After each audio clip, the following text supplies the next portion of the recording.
한국형 우주발사체 누리호 3차 발사가 중단됐습니다. 기존 점검 과정에서 없었던 기술적 문제가 발생하면서 발사에 차질이 빚어진 건데 성공을 기원하던 시민들은 아쉬움을 나타냈습니다.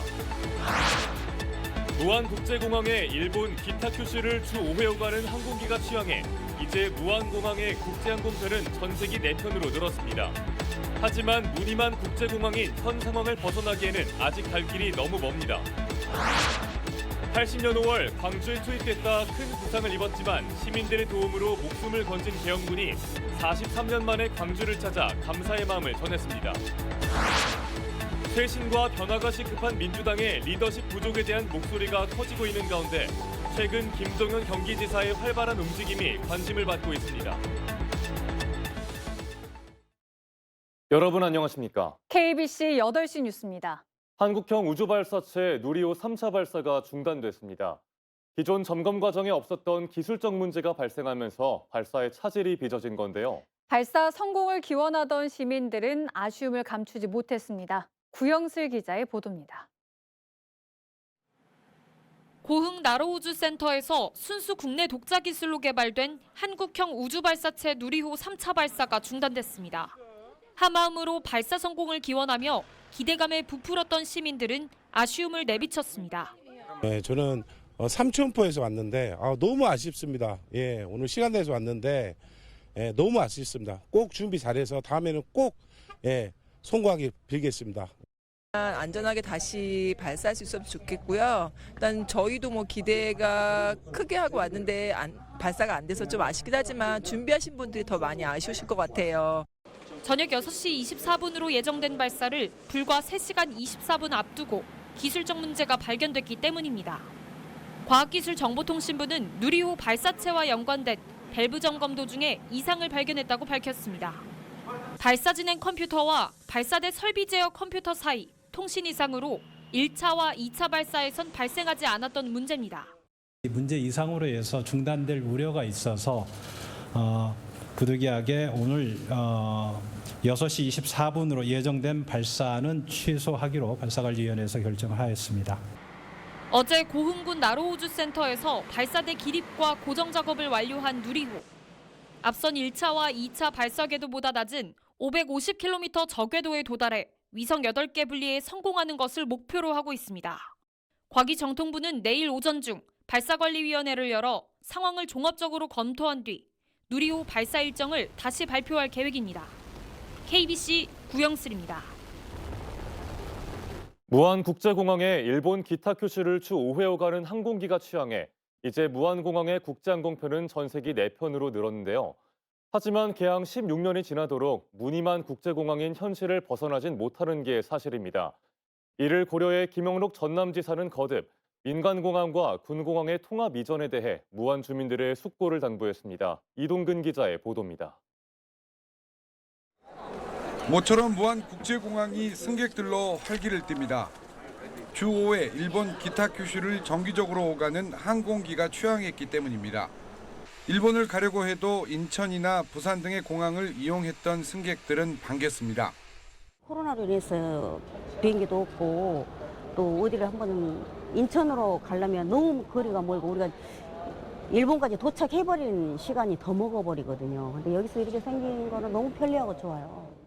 이제 무안국제공항의 국제선은 베트남 다낭과 나트랑, 일본 나고야와 기타큐슈 등 4편으로 늘었습니다.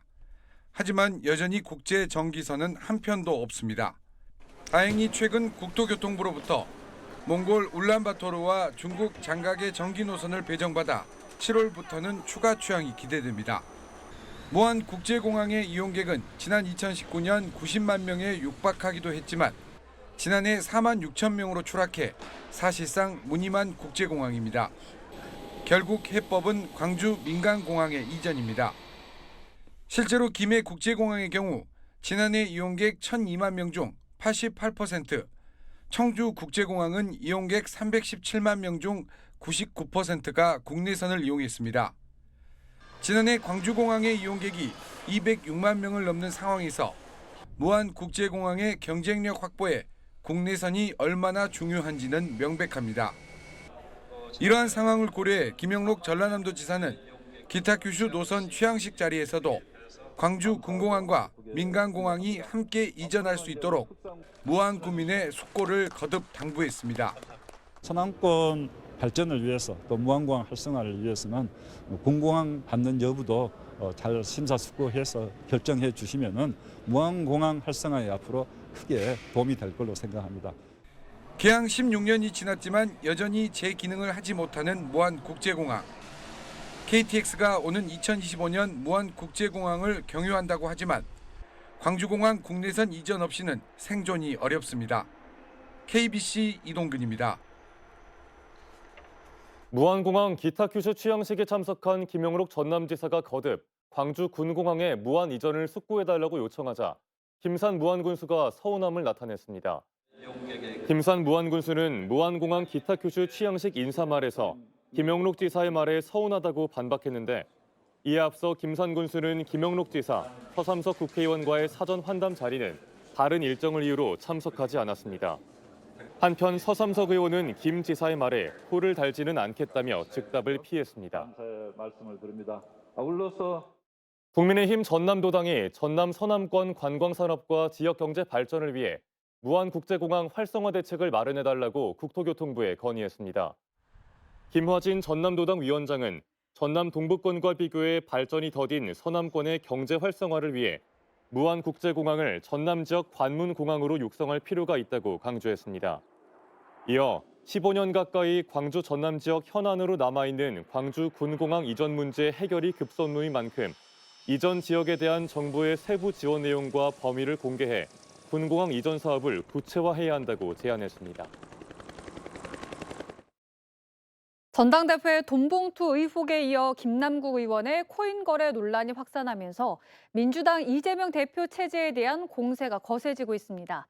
차기 리더십을 두고 당내 인사들이 경쟁하는 가운데 최근 활동 보폭을 넓히고 있는 김동연 경기지사가 빠르게 지지세를 확장하는 모양새입니다. 이형길 기자입니다. 민주당의 돈봉투 의혹과 코인 논란, 그리고 강성 당원 문제. 위기 극복을 위해 강력한 쇄신과 변화가 필요하지만 이재명 대표의 사법 리스크가 개혁을 위한 리더십을 악화시키는 원인으로 꼽히고 있습니다. 이런 가운데 차기 리더십을 두고 당내 인사들의 경쟁도 가속화하고 있습니다. 미국행을 택한 이낙연 전 총리와 정계 은퇴를 선언한 김부겸 전 총리와 달리 당내에서는 김동연 경기지사가 5.18 기념식과 노무현 전 대통령 추도식에 연이어 참석하는 등 보폭을 넓히며 지지세를 확장하고 있습니다. 실제 지난 16일과 17일 이틀간 실시된 뉴스토마토의 여론조사에 따르면 이재명 대표의 대안으로 이낙연 전 총리가 17.1%, 김동연 경기지사가 15.9%를 기록했습니다. 민주당 지지층에서는 김동연 지사의 지지가 22.7%로 10%를 넘지 못한 김부겸, 이낙연 전 총리를 크게 따돌렸고 호남에서도 김동연 지사가 19.2%의 지지율로 전남지사 출신 이 전 총리 16.4%를 앞섰습니다.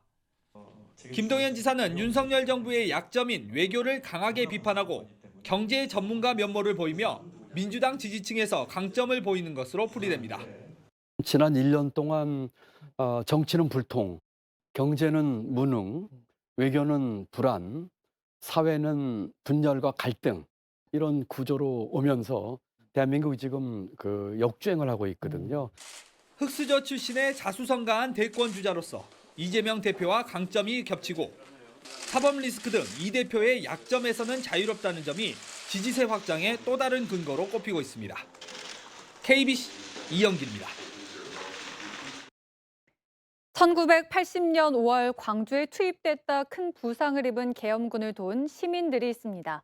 이들의 도움으로 목숨을 건진 계엄군이 43년 만에 광주를 찾아 감사의 마음을 전했습니다. 조윤정 기자입니다. 병원 진료실 안으로 들어선 한 남성이 흰 가운을 입은 남성을 향해 큰 절을 올립니다. 80년 5월 당시 광주에 투입됐던 계엄군 박윤수 씨가 그를 치료했던 의사 정영일 씨를 43년 만에 찾아온 겁니다. 당직병이었던 박 씨는 군부대 차량을 타고 광주 시내로 진입하던 중 시민들이 던진 돌에 맞아 머리를 크게 다쳤습니다. 피가 눈으로도 나오고 코로도 나오고 귀로도 나오고 막 응급환자예요. 정신을 잃고 쓰러진 박 씨를 병원으로 옮긴 건 택시기사 신봉섭 씨였습니다. 그래서 우리한테 이야기하기를 이 사람은 꼭 좀 살려줘야 합니다. 그러더라고. 국군 아저씨는 꼭 살려줘야 합니다. 그 따라온 사람이 그러더라고. 도움을 받아 겨우 병원으로 옮겨졌지만 박 씨의 상태는 위중했습니다. 여기에 며칠째 이어진 계엄군의 잔인한 진압에 시민군 역시 격분해 있던 상황. 정영일 씨는 혹시 모를 충돌을 막기 위해 병원 위층에 위치한 자신의 집에 박 씨를 숨겨 일주일 동안 치료했습니다. 소문이 쫙 풀더라고요. 군인을 하나 잡아갖고 입원시켜놨다고 해야 입원시켜서 숨겨버렸어. 가버렸다고 그냥 환자 가버렸다고. 우리 집에서 우리가 밥 먹이면서 감춰놨거든. 그때 너무 학생이 그래갖고 43년 만에 다시 생명의 은인과 마주선 박 씨는 눈물을 흘리며 감사의 마음을 전달했습니다. 감사합니다. 보다도 내가 진짜 감사합니다. 이어 국립 5.18 민주묘지를 참배하며 다시는 이런 아픔이 반복되지 않기를 바란다며 사과의 뜻을 표했습니다. KBC 조윤정입니다. 일제 강제동원 시민 모임이 정부의 제3자 변제안을 수용한 유족들에게 배상금 20% 지급에 대한 약정 사실이 담긴 내용 증명을 보낸 것과 관련해 고인의 생전 뜻을 이행한 것이라고 밝혔습니다. 단체는 정부 변제안에 반대하면서 유족들에게 내용 증명을 보낸 것은 모순적이라는 일부 보도에 대해 생전 피해자들이 공익적 가치에 대한 취지에 공감해 약정 체결에 동의한 만큼 그 마무리도 공익에 부합하는 것이 바람직하다고 전했습니다. 그러면서 유족들이 약정 사실을 모르고 있어 소송 대리인이 문서를 통해 알린 것이라며 피해자의 뜻을 따를지 여부는 유족들이 결정할 일이라고 덧붙였습니다. 선정된 대학에 5년간 1,000억 원이라는 예산을 지원할 글로컬 대학 사업 신청 마감이 일주일 앞으로 다가왔습니다. 지역 대학들은 구조조정과 통폐합 등 혁신안 마련에 사활을 걸고 있습니다. 신민지 기자입니다. 조선대학교와 조선간호대가 통합이라는 카드를 꺼내들었습니다. 지난 2005년 간호대 통합과 관련해 첫 논의가 시작된 지 18년 만입니다. 지역사회에서 요구하는 그런 우수한 간호 인재를 양성해 나가는데 상당한 시너지를 낼 것이라고 기대하고 있습니다. 양측은 급변하는 교육 환경 속 학령 인구 감소 등 경쟁력 저하의 위기 속에 통합만이 살 길이란 데 뜻을 모았습니다. 능동적으로 대처하기 위해서 간호학 분야만큼은 서로 통합을 해서 그 힘을 모아가지고 그런 현실적인 또 요구가 있기 때문에 통합 논의에 우리 양 대학 총장들이 일단 합의를 하고 통합 추진단을 꾸리게 됐습니다. 교육부가 주관하는 글로컬 대학 30사업 공모 마감이 일주일 앞으로 다가온 가운데 지역 대학들의 움직임에도 속도가 붙고 있습니다. 사업에 있어 특히 과감한 학교 학과별 통합 등 혁신성이 주요 선정 기준으로 내세워진 만큼 통합 논의에 박차가 가해지는 모양새입니다. 전남에서는 전남 도립대와의 통합을 전제로 순천대와 목포대가 경쟁하고 있습니다. 앞서 15개 학과의 폐지를 확정한 목포대는 전남 도립대에 통폐합을 전제로 하는 논의 공문을 발송했고 순천대는 전남 도립대와 혁신안 마련을 위한 실무회의를 3차례 진행하기도 했습니다. 지역의 유망 기업과 연계하는 혁신안 마련에도 분주합니다. 조선대와 전남대는 반도체와 AI, 차세대 배터리, 미래차 등 특화 방안을 고민 중이고 사립대학들은 상호 간 네트워크 구축을 위해 움직이기 시작했습니다. 교육부는 글로컬 대학 신청을 오는 30일까지 받아 오는 9월 비수도권 대학 10곳을 지정할 계획입니다. KBC 신민지입니다. 업무 추진비를 부적정하게 사용했다는 의혹이 제기된 광주FC 전 간부들이 경찰 수사를 받게 됐습니다. 광주광역시는 지난 18일 업무 추진비 1,000여만 원을 부적정하게 사용한 혐의로 광주FC 전 사무처장 A씨와 부장급 간부 등 2명을 경찰에 수사 의뢰했다고 밝혔습니다. 광주시 감사위로부터 자료를 넘겨받은 광주경찰청 반부패 경제범죄 수사대는 조만간 이들을 불러 조사에 나설 방침입니다. 상급자의 징계 처분 과정에 부당하게 개입했다는 의혹을 받은 시설관리공단 직원이 파면됐습니다. 광주 광산구 시설관리공단은 지난 22일 인사위원회를 열어 해당 직원이 지난해 5월 상급자인 A 본부장에 대한 처분 수위를 낮추기 위해 부하 직원에게 심의 자료를 허위로 작성하라고 업무 지시를 내려 복무 규정을 위반했다며 팀장급 직원에 대해 파면 처분을 결정했습니다. 해당 직원은 파면 처분에 반발하며 전남지방노동위원회에 부당징계 구제 심판을 신청할 예정입니다.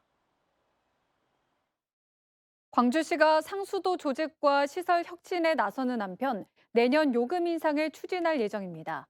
광주광역시 상수도 사업본부는 지난 2월 정수장 사고 이후 시설 점검 매뉴얼을 강화하고 전문 인력 채용에 나설 방침 등을 밝히며 안정적인 상수도 공급을 위해 수도요금 인상에 착수하겠다고 밝혔습니다. 요금 인상은 올해 하반기 타당성 용역을 실시한 뒤 내년 요금 인상을 추진할 방침입니다. 한국에너지공대 켄텍 조숙경 교수가 아시아 최초로 세계 과학 커뮤니케이션 학회 네트워크 회장에 선출됐습니다. 세계 커뮤니케이션 학회 네트워크는 전 세계 50여 개국 1000여 명 이상의 과학자나 과학 기자, 작가와 홍보 전문가 등이 참여하고 있는 세계 최대 규모의 과학 문화 관련 학회입니다. 회장의 임기는 2년입니다. 조숙경 교수는 유럽과 북미 중심에서 벗어나 아시아를 비롯한 지구촌 학회로의 자리매김과 과학기술계와 대중의 소통 확대 등을 중점적으로 추진할 계획이라고 밝혔습니다. 제31회 전라남도 장애인 체육대회가 오늘 건강해서 완도에서 개회식을 갖고 3일간의 열전에 돌입했습니다. 꿈을 여는 화합체전을 표어로 한 이번 대회엔 2천여 명의 선수단이 참가해 게이트볼과 파크골프 등 21개 종목에서 실력을 겨룹니다. 체전 기간 동안 청해진 스포츠센터와 부대 행사장에선 장애인 운동지도와 스포츠 재활체험, 해양치유 플레어 등 다양한 프로그램과 공연이 진행됩니다.